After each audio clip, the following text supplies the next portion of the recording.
Assalamualaikum warahmatullahi wabarakatuh. Apa kabar semuanya? Semoga semua selalu diberikan kesehatan dan diberikan perlindungan oleh Allah Subhanahu wa taala. Amin. Baik, sebelum kita mulai materi hari ini, pertemuan ke-12, alangkah baiknya kita berdoa terlebih dahulu. Berdoa dimulai.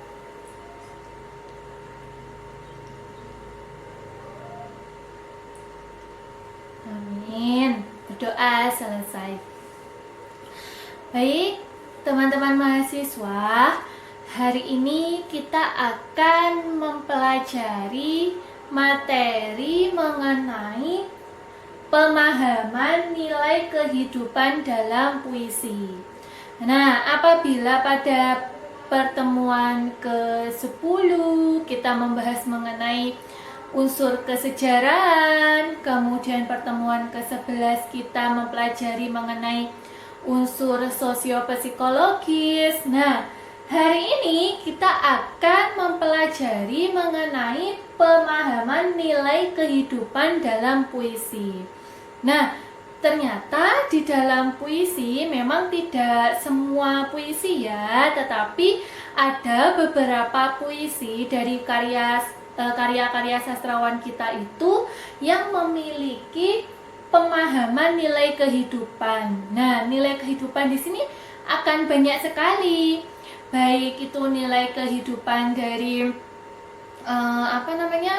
pengalaman, kemudian yang memang itu nilai-nilai kehidupan yang sudah ada norma-norma tertentu. Nah, jadi kalau ada norma-norma tertentu memang itu sudah memang sudah ada aturan itu. Nah, itu atau nanti akan ada hal lain yang mana nanti bisa kita peroleh atau yang bisa kita ketahui setelah kita membaca puisi itu.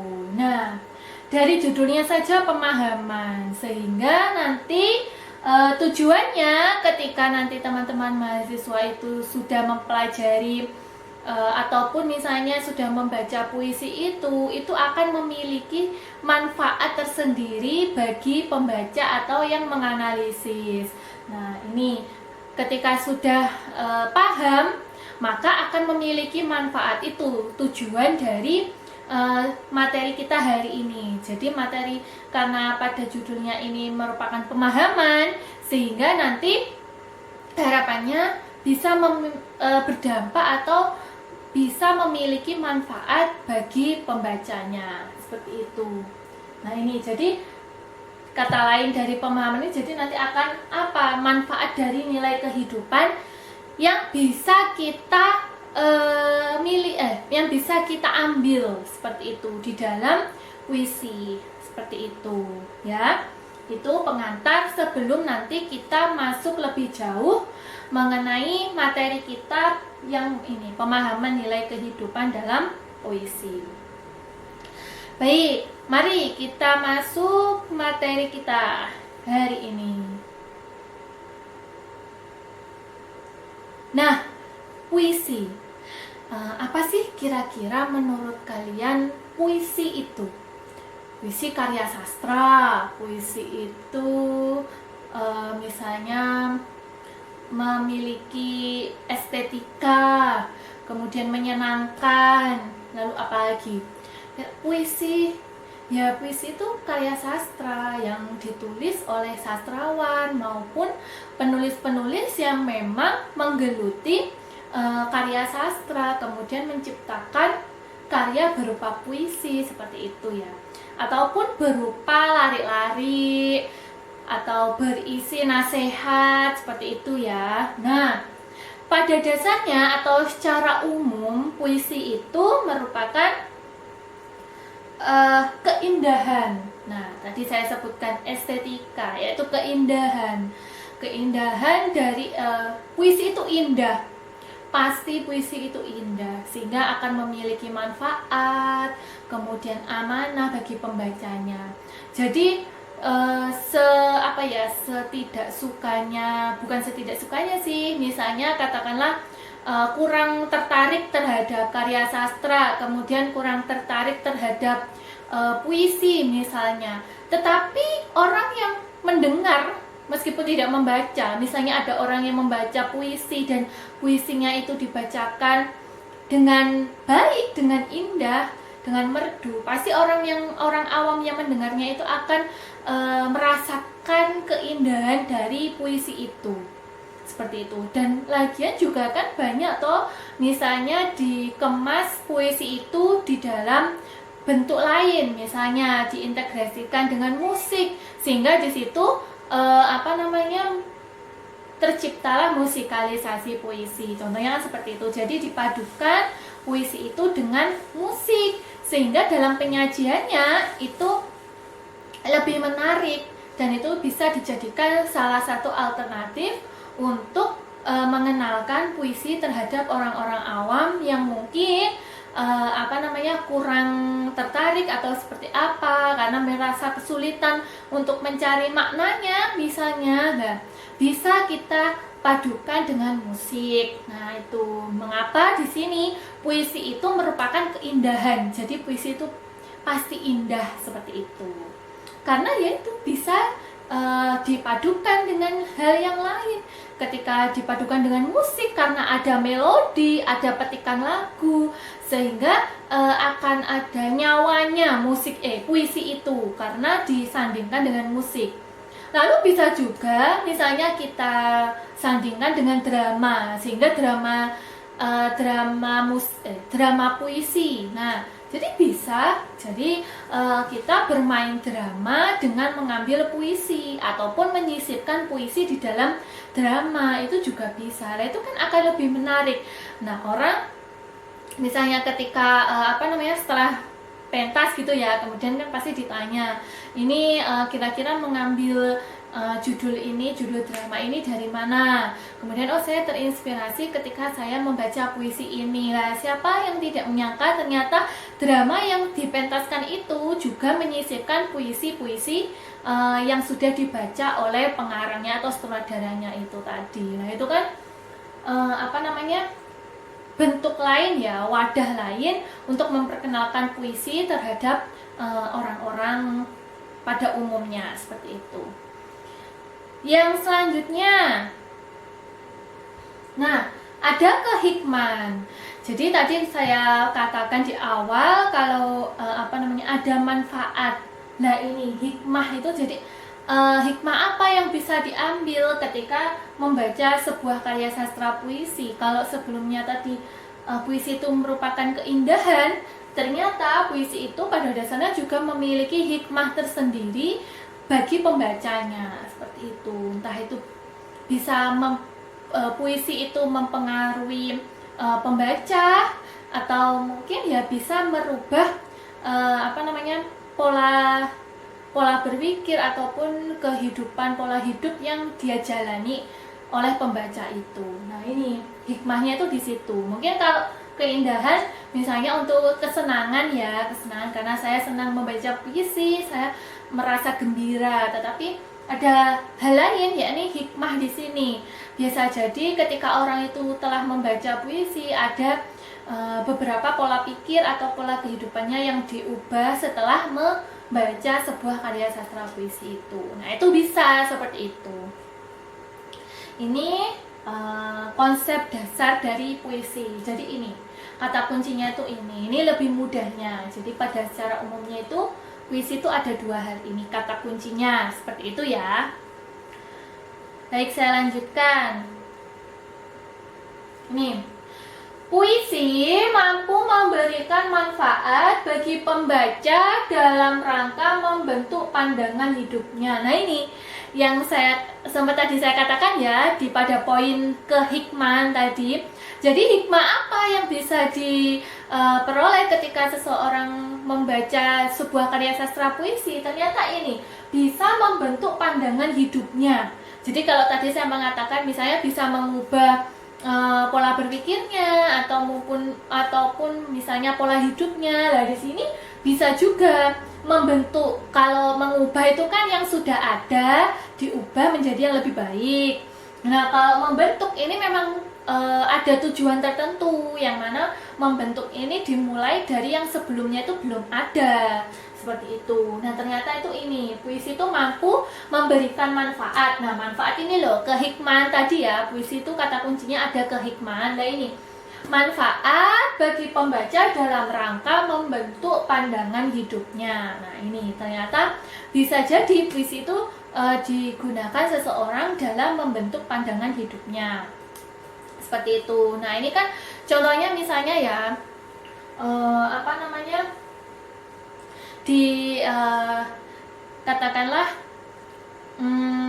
di dalam seorang seorang penulis itu kan ingin menuliskan karya sastranya itu ya ingin membentuk bagaimana karakter dia. Nah, itu kan juga bisa ya seperti itu. Jadi karakter saya ingin menulis sebuah karya sastra yang romantis. Nah itu jadi kan membentuk pandangan hidupnya saya itu dari lewat karya sastranya itu ingin orang-orang itu mengenal dia kalau dia itu orangnya romantis. Contoh kecilnya tuh seperti itu, dan nanti akan banyak lagi contoh-contoh yang lainnya. Kemudian puisi memiliki hubungan erat dengan filsafat dan agama. Nah ini puisi itu ternyata juga memiliki filsafat, filosofi seperti itu ya. Jadi ada filsafat tertentu yang dimasukkan. Kemudian agama di sini ya, misalnya ya kalau di dalam Al-Qur'an itu kan ada ayat-ayat ayat-ayat itu memiliki arti seperti itu ya. Nah itu kan contohnya kalau karena agama Islam, Al-Quran di situ ada ayat-ayat yang mana itu ada arti dan maknanya lah, kemudian bisa membentuk pandangan hidup seseorang. Nah sama ketika di karya sastra, nah puisi itu juga bisa digunakan sebagai membentuk pandangan hidup seseorang itu. Mungkin dari setiap lari atau baitnya itu bisa membentuk seseorang untuk kira-kira nanti pandangan hidup saya ke depan itu akan seperti apa. Nah itu bisa juga. Selain kalau pedoman utamanya agama ya, misalnya kalau di Al-Quran itu seperti itu. Jadi gambarannya seperti itu. Kalau di Al-Quran misalnya ada ayat yang mana memiliki makna dan arti, nah itu kan bisa mengubah pandangan hidup seseorang. Nah kalau di pengarang maupun pembaca itu melalui puisi atau karya sastra puisi ini juga bisa. Itu contohnya seperti itu. Lanjut. Unsur kehikmahan yang bermanfaat dan mengembangkan filsafat hidup pembaca meliputi berbagai masalah yang sangat kompleks. Nah, unsur kehikmahan ini, jadi manfaat dari seorang pembaca ketika mengembangkan filsafat hidupnya mengenai pandangan hidupnya itu memiliki masalah yang kompleks. Nah, masalah ini kira-kira berkaitan dengan apa? Ya mungkin kalau kita kaitkan dengan keimanan, bisa kemudian mengenai kemanusiaan, itu kan lebih kompleks ya. Jadi mengenai kehidupan. Nah, kehidupan itu berhubungan dengan apa saja toh? Nah, bisa berhubungan dengan keimanannya kita, kemudian kemanusiaan, bagaimana saling menghargai antar manusia. Nah, itu kan merupakan suatu kehidupan. Nah, kehidupan yang seperti apa? Itu. Sehingga di sini dikatakan kalau masalah yang dihadapi itu sangat kompleks. Ya, kompleks di sini contohnya seperti itu tadi, misalnya mengenai kemanusiaan, kemudian mengenai keimanan seseorang di situ. Nanti kita bisa mengetahuinya dari sini. Gitu.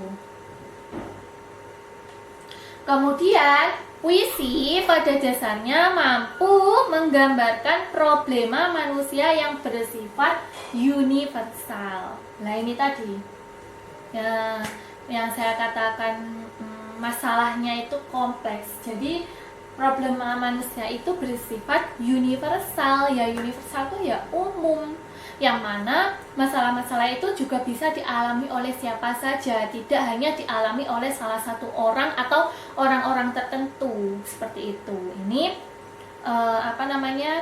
dikatakan kalau puisi itu bisa menggambarkan problema manusia bersifat universal. Kira-kira di sini universal itu apa saja? Nah, di sini ada hakikat kehidupan. Jadi bagaimana hakikat sebuah kehidupan, lalu hakikat kemanusiaan. Nah, ini yang sudah saya katakan juga ya tadi. Kemudian ada kematian dan juga ada ketuhanan. Nah, ini mengapa ada keempat hal ini? Karena keempat hal ini juga berkaitan dengan kehidupan seseorang. Jadi adanya lahir, adanya mengenai ketuhanan, bagaimana, yaitu tadi keimanan yang saya katakan juga, itu kan ada hubungannya dengan Tuhan. Kemudian kematian di sini, jadi bagaimana manusia itu dalam kehidupan, kalau ada mati, ada hidup, ada lahir, seperti itu. Nah, ini kan termasuk di dalam kehidupan yang dialami oleh manusia secara universal, yang mana ini juga dialami oleh semua manusia, seperti itu. Nah, sehingga mengapa tadi dikatakan juga kalau masalah ini bersifat kompleks itu tadi. Seperti itu. Saya lanjutkan. Nah, pendekatan dalam mengapresiasi puisi yang memahami nilai-nilai kehidupan di dalamnya diistilahkan dengan jadi ini karena sesuai judul ya, kita akan mempelajari mengenai pemahaman nilai-nilai kehidupan, maka pendekatan dalam mengapresiasi puisi dengan memahami nilai-nilai kehidupan ini disebut juga dengan pendekatan didaktis. Nah, ini jadi tadi kan judulnya itu mengenai pemahaman nilai kehidupan. Nah, ternyata pendekatan yang digunakan yakni pendekatan didaktis ini, seperti itu. Nah, ini nanti yang akan kita pelajari untuk mengapresiasi puisi dengan mengetahui atau memahami nilai-nilai kehidupan. Jadi penyebutannya seperti ini. Jadi nanti boleh kalau misalnya teman-teman mahasiswa ingin menganalisis, melakukan misalnya membuat artikel, menganalisis sebuah karya sastra yang menggunakan pendekatan didaktis. Jadi bisa nanti mengumpulkan puisi-puisi yang mengandung kehidupan. Jadi kehidupan yang bagaimana bisa berkaitan dengan ketuhanan, kemanusiaan, kemudian apalagi ya, masih banyak hal lain yang bisa nanti dicari kira-kira mana puisi yang mengandung hal-hal itu. Nah, itu nanti bisa dilihat. Jadi kalau ternyata ini dari kata ini kok sekiranya ingin menggambarkan sebuah kehidupan. Nah, kehidupan yang berkaitan dengan apa ya? Misalnya berkaitan dengan ketuhanan ataupun berkaitan dengan kemanusiaan. Nah, itu akan jadi nanti pendekatan yang digunakan yaitu pendekatan didaktis ini, seperti itu. Ya. Jadi ini ingat, hari ini yang kita pelajari itu mengenai nilai kehidupan, ya, nilai kehidupan. Yang mana nilai kehidupan di sini yaitu tadi kompleks. Jadi ya memang itu yang akan dilihat itu sangat kompleks mengenai kemanusiaan, ketuhanan, dan sesuatu yang kompleks itu dialami juga oleh semua orang, sehingga tadi bersifat universal itu tadi. Seperti itu. Nah, lanjut.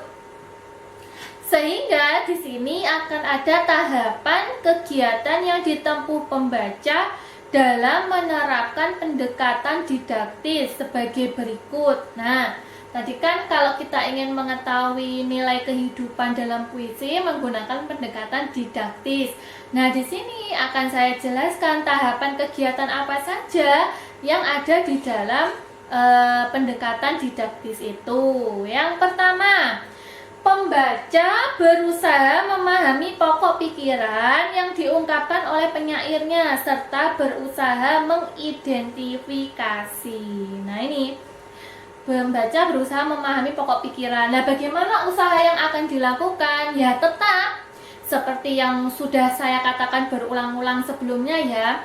Jadi, untuk berusaha memahaminya ya, pembaca harus membaca karya sastra itu secara terus-menerus atau secara berulang-ulang itu tadi, agar bisa mengetahui pokok pikiran apa atau pokok gagasan apa, gagasan utama apa yang ada di dalam puisi itu gitu, sehingga nanti diidentifikasi, oh ternyata pokok pikirannya tuh ini lah. Ketika mengidentifikasi itu nanti akan ada kaitannya dengan kata kunci. Jadi ketika kalian akan mengidentifikasi, oh ternyata pokok pikirannya itu kata ini, misalnya kata cahaya. Nah, cahaya ini nanti akan menjadi kata kunci. Di situ ketika kalian sudah menentukan identifikasi kalian, nah itu bisa dijadikan kata kunci. Oh, cahaya. Kalau cahaya itu kan nanti akan ada hubungannya dengan terang. Nah, kalau terang itu apakah nanti akan ada hubungannya juga ya dengan kehidupan seseorang?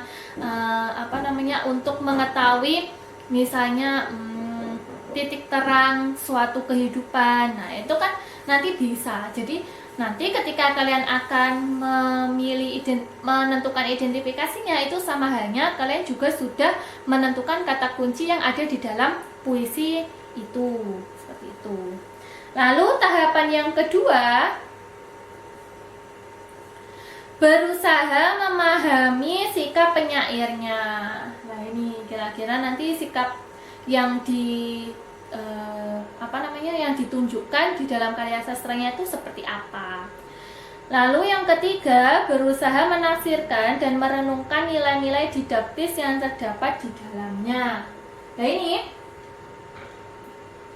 saya sering juga ya menyebutkan di awal-awal itu bahwasanya kata kunci dari puisi ini merupakan kegiatan daya renung.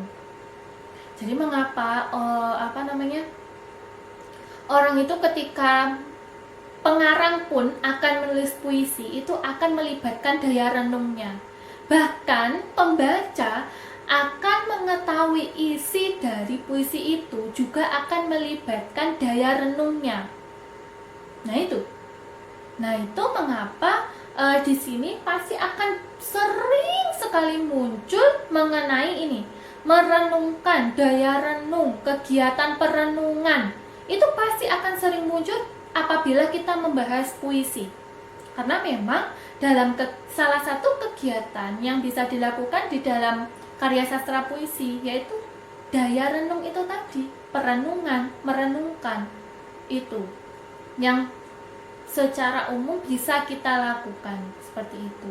Untuk hal-hal yang lainnya, kegiatan hal lainnya yaitu menyesuaikan, misalnya apa yang akan kita peroleh makna apa, itu nanti pasti akan melibatkan daya renung itu ya. Jadi kata kunci yang gampang sekali itu tentang itu, daya renung. Wes, kalau kita membahas mengenai puisi pasti akan melibatkan itu. Seperti itu.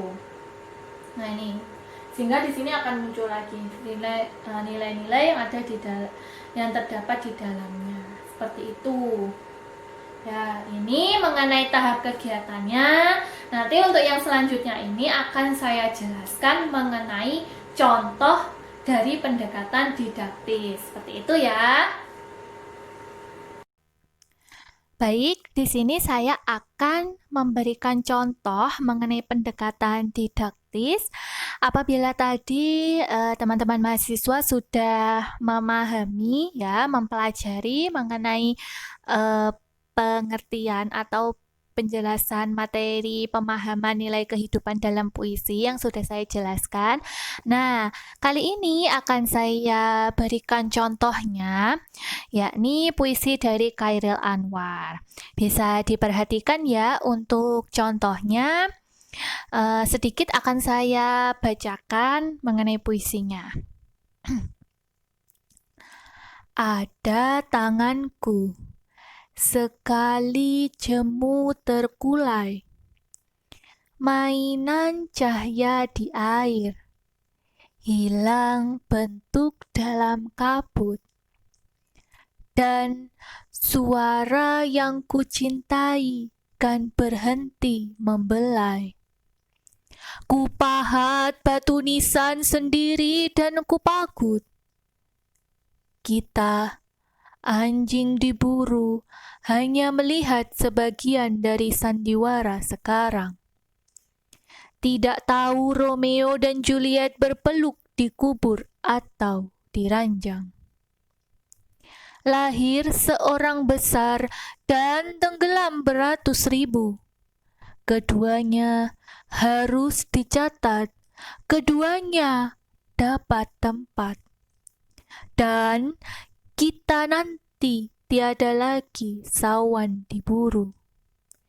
Jika bedil sudah disimpan, cuma kenangan berdebu. Kita memburu arti atau diserahkan pada anak lahir sempat. Karena itu jangan mengerdip, tatap dan penamu asah. Tulis karena kertas gersang, tenggorokan kering sedikit mau basah. Ya, itu tadi ya, puisi dari Chairil Anwar. Nah, mari kita coba sedikit analisis bersama. Nah, apabila tadi sebelumnya sudah saya jelaskan juga ya mengenai tahap kegiatan dalam menganalisis puisi ini. Tadi ya, ini sebentar. Nah, ini tahapan kegiatan yang dapat ditempuh dalam pendekatan didaktis. Nah, kira-kira bagaimana? Coba kita lihat analisisnya.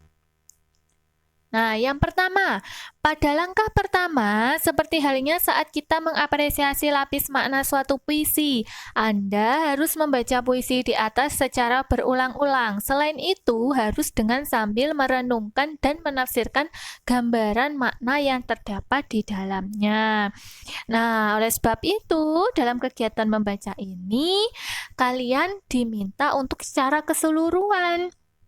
Nah, selain membaca, kalian juga diminta untuk merenungkan dan juga menafsirkan. Seperti itu ya. Sekali lagi di sini ada kegiatan perenungan tadi, kemudian nanti ditafsirkan seperti itu.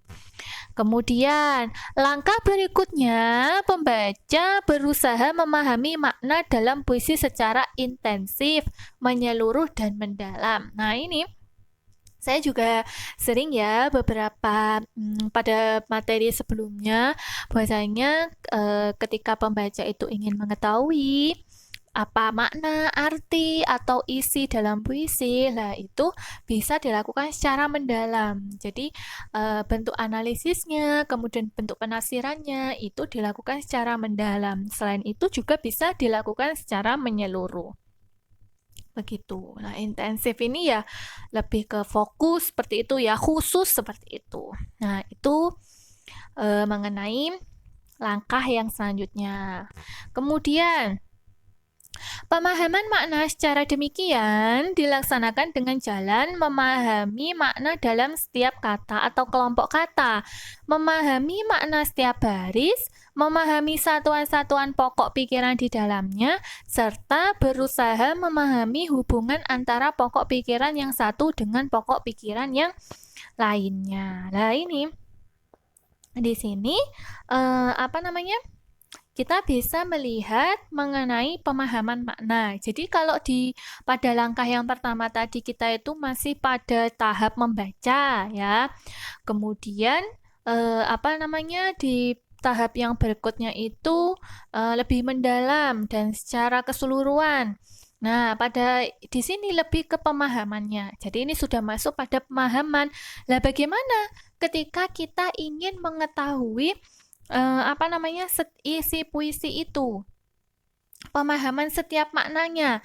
Lah di sini disebutkan itu bisa dengan kita melihat dari kata atau kelompok kata. Kemudian setiap baris bisa. Kemudian satuan-satuan pokok pikirannya juga bisa. Lalu juga bisa memahami hubungan antara pokok pikiran yang satu dengan pokok pikiran yang lainnya. Nah, ini coba kalau kita lihat dari kata atau kelompok kata. Nah, ini kan berarti per kata seperti itu ya. Nah, saya lanjutkan dulu. Sebentar. Oh, ternyata masih ada lanjutannya. Dalam puisi di atas, misalnya kata atau kelompok kata yang bersifat simbolik dan perlu dipahami dengan baik. Hal tersebut dapat ditemukan sebagai berikut. Nah, ini contohnya, tadi kan saya katakan kalau misalnya kita melihat dari kata atau kelompok kata. Jadi, kata yang ada di dalam puisi itu ya. Nah, ternyata di dalam contoh puisinya tadi itu ada sifat simboliknya. Jadi, per kata ataupun kelompok kata itu memiliki simbolik. Nah, simbolik ini ya, simbol kata seperti itu. Nah, hal tersebut itu bisa kita pahami dengan baik, itu bisa kita temukan ini gambaran makna kata-kata kunci. Nah, apabila kita menemukan kata ataupun kelompok kata, itu bisa kita gunakan sebagai kata kunci. Seperti itu. Jadi gambaran makna kata-kata kunci. Oh, misalnya tadi kan ada kata cahaya, kemudian apalagi tadi? Dikubur misalnya. Oh, itu apa ya kira-kira ini maknanya nanti. Nah, itu kan sudah digunakan sebagai kata kunci. Oh, saya memilih kata cahaya ini aja wis. Ini nanti satu kata kan. Oh, ini nanti sebagai kata kuncinya. Atau misalnya tadi masih banyak lagi ya tadi misalnya batu nisan, nah, atau kelompok kata yang lainnya, seperti contohnya itu tadi lah. Kira-kira apa ya nanti? Itu kan bisa digunakan sebagai kata kuncinya. Yang selanjutnya, gambaran hubungan makna kata yang satu dengan lainnya. Nah, ini makna kata. Misalnya tadi ada kata batu nisan, kemudian dengan misalnya cahaya gitu, apa hubungannya dengan kata itu seperti itu. Nah, itu jadi masuk pada hubungan makna kata. Kemudian gambaran makna baris. Nah, bisa juga dilihat dari makna barisnya, bagaimana baris pertama, baris kedua, baris ketiga. Nah, itu bagaimana nanti maknanya. Kemudian kemungkinan satuan-satuan makna. Nah, ini juga bisa. Lalu, pokok-pokok pikiran yang terkandung dalam puisi catatan tahun 1946. Nah, ini sudah masuk pada pokok-pokok pikiran. Nah, kalau pokok-pokok pikiran ini ya kan kita harus mengetahui apa maknanya terlebih dahulu seperti itu. Nah, itu bisa nanti kalau misalnya dilihat bagaimana pokok pikirannya atau pokok gagasannya itu. Nah, seperti itu. Jadi nanti bisa dilakukan ada beberapa hal seperti itu. Nah, ini apabila kita melihat dari kata atau kelompok kata seperti itu. Nanti masih ada banyak lagi. Nah, ini satuan-satuan pokok yang ditemukan lebih lanjut dapat ditafsirkan berbagai nilai didaktis yang terdapat dalam puisi tersebut. Nah, ini saya coba temukan ya beberapa satuan-satuan pokok yang ditemukan lebih lanjut dalam ini berbagai nilai didaktisnya. Misalnya ada kata tanganku. Nah, tanganku ini kira-kira bermakna apa? Memiliki makna apa? Ya, ini ada alat untuk makan, alat untuk bekerja, alat untuk mengisi kehidupan. Nah, ini. Jadi Di sini kalian nanti bisa mengambil beberapa kata yang digunakan sebagai kata kunci, kemudian coba kalian cari tahu kira-kira apa makna yang sesungguhnya dari kata tersebut. Nah, dari situ nanti kita bisa melihat apa namanya kira-kira nanti maksud dari kata tersebut, maksud dari isi puisi tersebut seperti apa itu. Kemudian ada mainan cahaya. Nah, di situ maknanya misalnya mainan sinar, kegiatan iseng membuat sinar, perilaku membuat sesuatu. Tuh, kemudian kabut. Nah, kabut itu biasanya cirinya seperti apa? Gelap, samar-samar. Lah, itu contohnya. Nah, ini tadi yang saya katakan ada batu nisan misalnya. Di situ kan tadi ada toh kata batu nisan. Nah, itu coba kalian cari tahu kira-kira apa artinya. Nah, itu maksudnya apa di situ. Nah, ini misalnya ada penanda makam, tempat mayat disemayamkan, semayam akhir jasad manusia. Oh, berarti ini apakah ini nanti kira-kira berhubungan dengan kematian misalnya seperti yang tadi? Yang materi yang sudah saya sampaikan, apakah ini tentang hal yang lain misalnya? Nah, ini masih belum tahu ya. Coba kita lanjutkan lagi. Nah, tadi ada kata jemu terkulai. Nah, di situ misalnya artinya tuh bosan, lemas, hilang tenaga. Lalu juga ada kata air. Nah, di situ artinya mengenai minuman, sesuatu untuk melangsungkan kehidupan. Oh, kehidupan loh. Ini kok tentang kehidupan ada air. Misalnya seperti itu loh. Ini kira-kira nanti apa namanya? Kira-kira nanti menjelaskan tentang apa ya? Kehidupan apa kematian ya? Ini tentang hidup apa tentang mati? Nah, itu. Nah, di sini ada juga misalnya kata suara.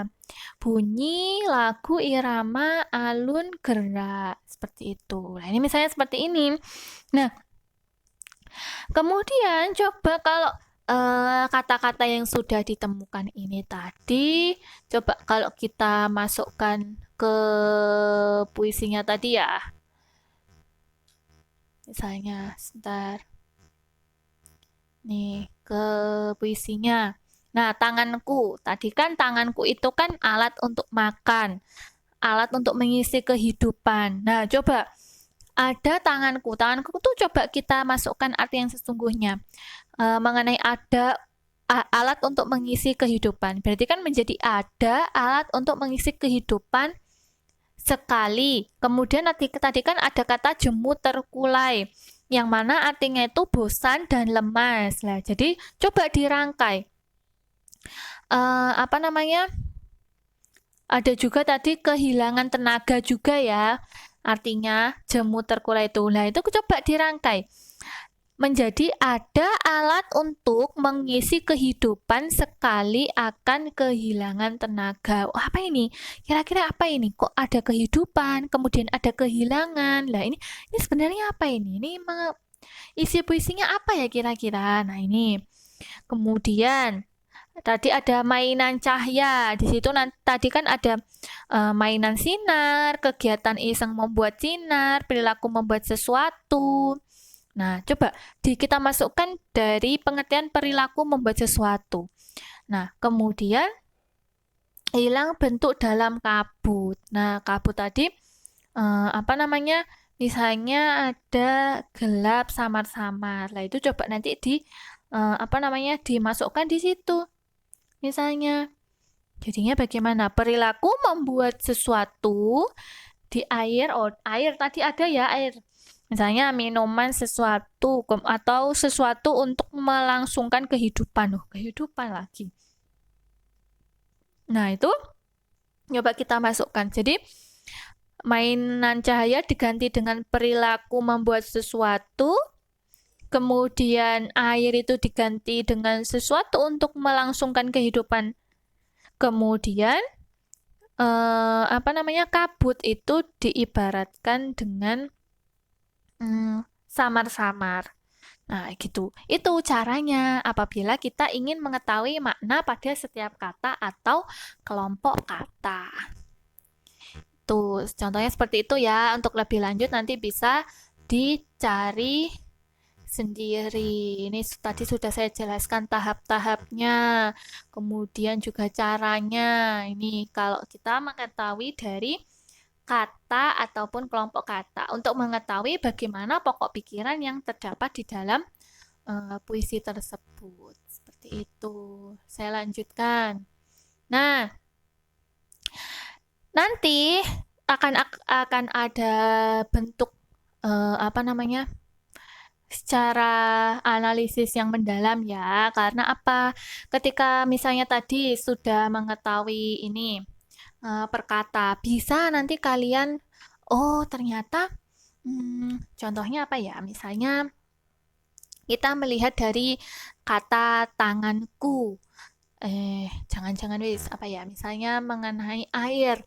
Nah, di situ kemudian ada ini pengertian mengenai sesuatu untuk melangsungkan kehidupan. Nah, kemudian di situ bisa kalian kembangkan lagi, kalian deskripsikan kehidupan yang seperti apa, kemudian apa kaitannya dengan istilah air yang ada di dalam puisi itu. Nah, itu nanti bisa kalian kembangkan lagi apa namanya untuk ini penjelasannya, deskripsinya. Nah, itu bisa nanti berupa parafrase dan lain sebagainya untuk menggambarkan apa namanya istilah yang sudah kalian tentukan atau yang sudah kalian identifikasi sebagai kata kuncinya itu tadi. Nah, itu misalnya seperti itu tadi. Itu nanti akan bisa berkembang lagi.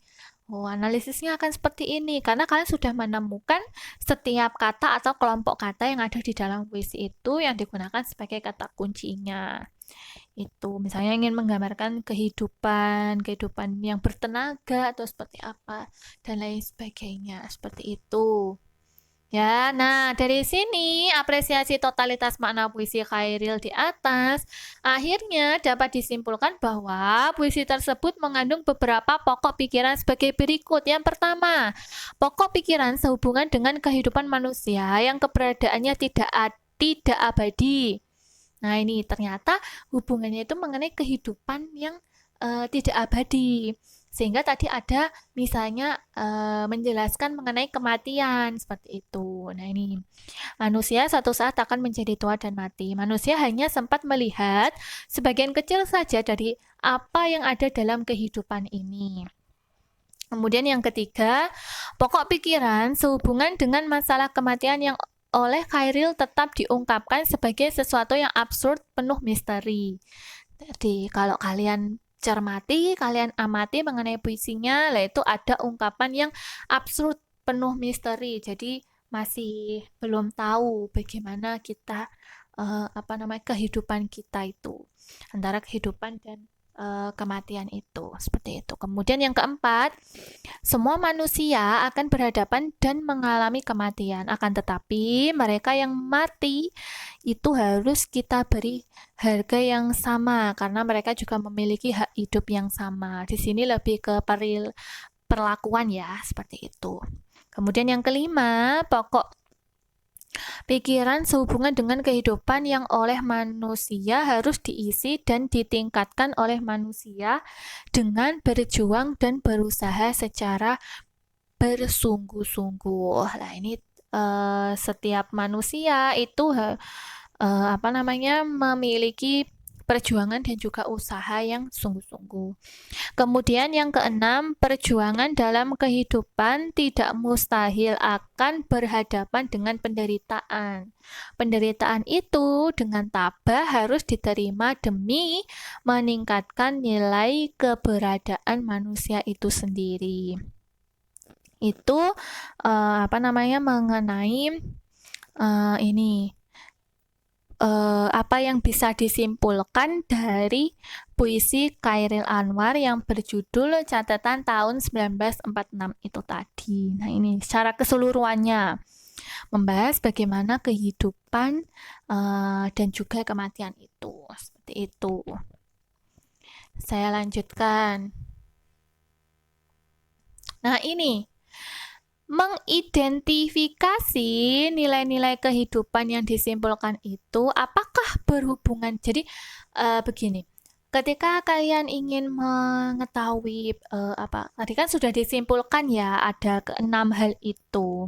Nah, akan lebih baik atau akan lebih mudahnya kalian untuk kalau menyimpulkan keenam itu kan terlalu ini ya, misalnya terlalu banyak dan itu juga akan terus berkembang lagi. Bisa jadi nanti akan ditemukan kesimpulan-kesimpulan lain yang berhubungan dengan yang ada di dalam puisi. Misalnya kalian menemukan apa, lah itu nanti bisa lagi muncul yang ke-7, ke-8. Nah, akan tetapi untuk mengidentifikasi nilai-nilai kehidupan yang ada di simpulan tadi, itu bisa berhubungan dengan masalah manusia dengan dirinya sendiri, manusia dengan orang lain, manusia dengan kehidupan, manusia dengan kematian, dan manusia dengan ketuhanan. Nah, itu lebih gampangnya tuh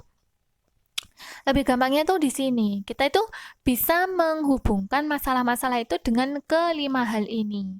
Itu biar kita itu lebih mudah menghafalnya ya. Jadi untuk mengetahui nilai-nilai kehidupan itu ini hubungannya manusia dengan dirinya sendiri. Jadi apakah nanti ada puisi yang berhubungan dengan manusia dengan dirinya sendiri? Apakah ada yang manusia dengan orang lain, manusia dengan kehidupan, manusia dengan kematian? Nah, kalau di puisinya tadi kan berisi tentang manusia dengan kehidupan dan manusia dengan kematian itu. Itu kan tadi ceritanya seperti itu. Nah, ini kelima hal ini yang nanti bisa kalian ketahui, yang bisa kalian gunakan untuk mengetahui kira-kira puisi itu nilai kehidupan apa yang ada di dalamnya. Apakah manusia dengan dirinya sendiri, manusia dengan orang lain, dan yang seterusnya. Seperti itu mengenai ini identifikasi nilai-nilai kehidupan. Nah, selain kita bisa mempelajari ini semua, bagaimana pendekatan didaktis, bagaimana kita menggunakan pendekatan didaktis itu untuk mengetahui nilai kehidupan yang ada di dalam puisi. Kemudian kita mengapresiasinya, kita mengidentifikasinya. Lah, ketika sudah mengetahui itu, kira-kira nanti bagaimana ketika kita gunakan atau ketika kita implementasikan di dunia pendidikan. Nah, ini coba kita hubungkan ketika kita kita hubungkan dengan dunia implementasinya di pendidikan atau di sekolah seperti itu. Nah, bisa salah satu contohnya ya, ini nanti bisa berkembang lagi. Nah, salah satu contohnya apa saja yang kalian peroleh di dalam pokok pikiran yang sudah kalian analisis ini tadi, coba kalian hubungkan dengan nilai-nilai yang ada di dalam Pancasila atau misalnya apa saja yang kira-kira nilai kehidupan yang ada di dalam puisi itu masuk pada sila keberapa ya? Nah, itu juga bisa. Jadi kan siswa-siswa itu kan juga bisa tahu, ternyata ini juga ada hubungannya ya. Nah, itu kita bisa mengintegrasikan dengan Pancasila dengan bidang yang lain misalnya. Nah, itu juga bisa. Itu kan nanti bisa membangun jiwa siswa kita. Oh, ternyata di dalam puisi itu juga ada nilai-nilai Pancasila misalnya. Nah, itu kan juga menarik ya kalau seperti itu. Nah, ini akan saya contohkan. Nah, ini saya contohkan pada implementasi. Sejalan dengan kegiatan belajar mengajar di sekolah, guru sebaiknya menghubungkan nilai didaktis yang digali dengan butir nilai yang terkandung dalam Pancasila. Nah, ini. Misalnya, pokok pikiran nomor 1 dapat disarikan butir nilai kehidupan. Tadi kan ada 6 kesimpulan ya. Nah, ini misalnya yang nomor 1 tadi. Itu dihubungkan dengan sila kemanusiaan yang adil dan beradab. Nah, di situ nanti berbunyi, misalnya Segini, setiap manusia pada akhirnya akan mati tanpa ada kecuali. Karena manusia memiliki kodrat akhir yang sama dalam hidupnya pun, mereka juga harus menikmati hak hidup yang sama. Mereka harus bersikap adil dan saling tolong-menolong antar sesama. Nah, ini kan tadi ada toh di kesimpulannya itu. Nah, ini kita kaitkan nilai yang ada di dalam Pancasila itu. Nah, ini contohnya. Pada sila kemanusiaan yang adil dan beradab. Oh, ternyata ada hubungannya. Ini kan akan menarik ketika nanti siswa bisa mengetahui ini. Lah, bagaimana siswa bisa mengetahui ini? Lah, ini tugas sebagai guru untuk pintar-pintarnya mengintegrasikan dengan bidang yang lain. Agar siswa itu juga, oh iya ya, iya kita bisa mengetahui ya, kita bisa menghubungkan dengan bidang yang lain, misalnya dengan Pancasila, seperti itu. Nah, itu contohnya. Contoh satu lagi implementasinya. Nah, ini selanjutnya pokok pikiran nomor 2. Misalnya tadi kan yang nomor 2. Dapat dihubungkan dengan sila ketuhanan yang Maha Esa. Lah, tadi kan kita juga juga mempelajari mengenai ini ya, mengetahui dari segi ketuhanan tadi. Kita juga bisa menganalisis dari puisinya itu mengenai ketuhanan. Nah, ketuhanan yang Maha Esa dapat diangkat butir nilai yang berbunyi, manusia itu hanyalah makhluk yang diciptakan oleh Tuhan, hidup dan matinya semata-mata di bawah kekuasaan Tuhan. Oleh sebab itu, dalam hidupnya manusia juga harus mengabdikan dirinya ke hadirat Tuhan. Nah, ini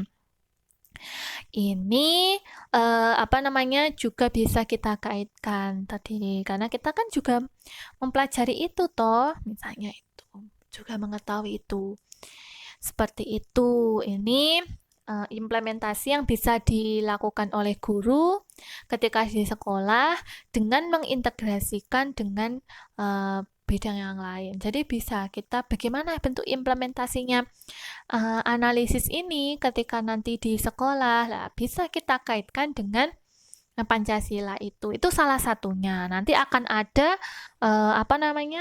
hal-hal yang lain yang bisa bisa dikembangkan, itu akan beragam. Karena namanya tafsiran oleh pembaca itu kan nanti akan memiliki simpulan yang beragam, sehingga nanti juga bisa kita kaitkan dengan bidang-bidang yang lain yang itu memang mengandung nilai kependidikan. Seperti itu. Baik, nah ini mengenai materi pendekatan didaktis untuk mengetahui pemahaman nilai kehidupan yang ada di dalam puisi. Ingat ya, saya ingatkan sekali lagi, jadi tidak semua puisi itu bisa dilihat dari nilai kehidupannya. Nah, itu karena apa?